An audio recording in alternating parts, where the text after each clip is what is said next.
Hey, how's it going? Good morning. I'm going to get into this real quick here with you. Rates right now remain elevated. Friday's job report did not help. We're going to have some inflation reports this week that kind of certify what the market thinks, and that is that we do not need the Federal Reserve to reduce the Fed funds rate and inject more money into the economy because there's an inverse ratio right now, an inverse relationship between mortgage rates and the Fed funds rate. The market is saying you're cutting too soon, you're cutting too much, you're not going to have an effect that we want, which is lower inflation. Uh, let's take a look here. So, in talking about this, I think 2025 is going to end very well. Initially, it's going to start out a little bit of a stumble, like it did in 2024, and I want to show you very specifically why here. What's going to happen, I believe, is that fewer Fed rate cuts of the Fed funds rate are going to drive inflation lower because the more you cut rates, the cheaper money is for everything but a mortgage. The more they cut rates, the more the market thinks inflation is going to stay up here. So if they can calm the pace that they're cutting rates with, I think mortgage rates are going to respond favorably because inflation is going to come down. Talking about CPI, PCE, Consumer Price Index, and personal consumption expenditures. Number two here, energy costs are a large portion of those inflation reports. And if we do start to drill a lot more and increase that, that's going to also drive inflation down.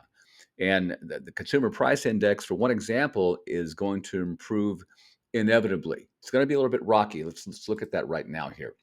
This is 2024. This first one here was November of 2023. Remember, they look back 12 months, add that up, that's inflation for the year. So, November of 2023 over here on the left was zero point 0.2 inflation for the month. Now, we just came out with the November 2024 inflation number that came in at a zero point 0.3. This contributed to rates going up because year over year inflation, that 12-month look back, went up, not down. That came in hot, they say. We replaced a 0.2% month with a 0.3% month. And that's not what we want to see. But look at this in the lens of a 12-month look back, okay? Tomorrow, we're going to get the December 2024 CPI number, Consumer Price Index number. People are fearful about that.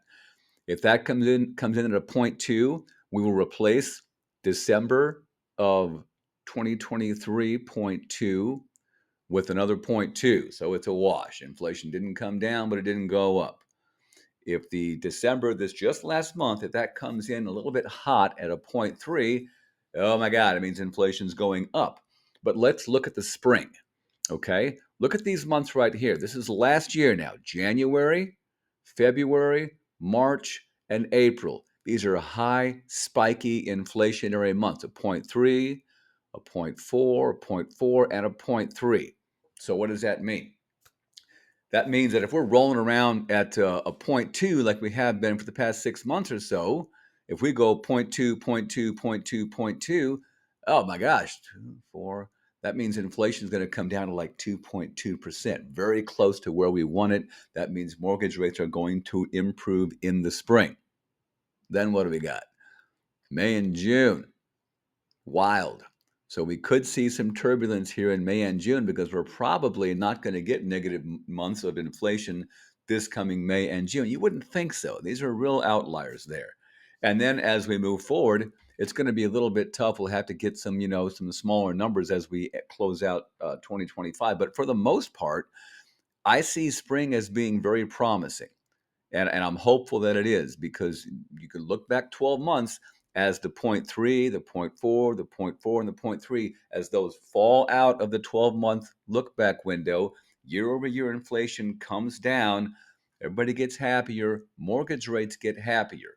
The guy that I follow literally wins this, it's called the Crystal Ball Award. He's won it 3 times in his career since 1986 for predicting markets, predicting recessions and things like that, predicting rates, is saying that we will be very close to a low six number by the end of this year without requiring a buy down, which means that we will be buying into the upper 5% by the end of 2025. I'm not going to sign my name to that, but it gives me hope. And the more fluent we are in how inflation is read and reported, the more you can see that there is an inevitability here that we're going to see some improvement in inflation, at least the first half of the year.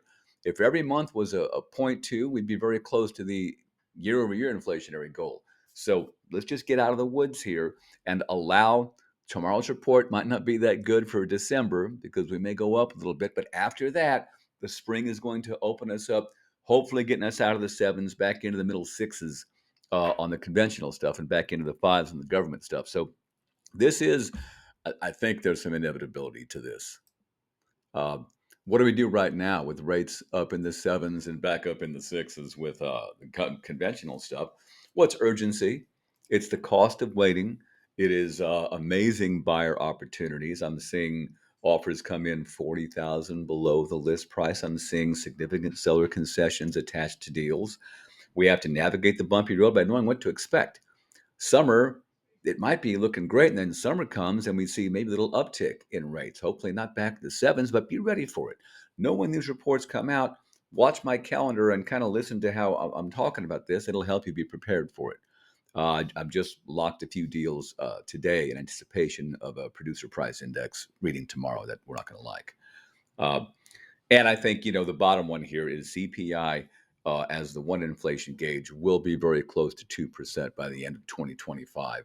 So have hope, have faith, and we'll see you next week.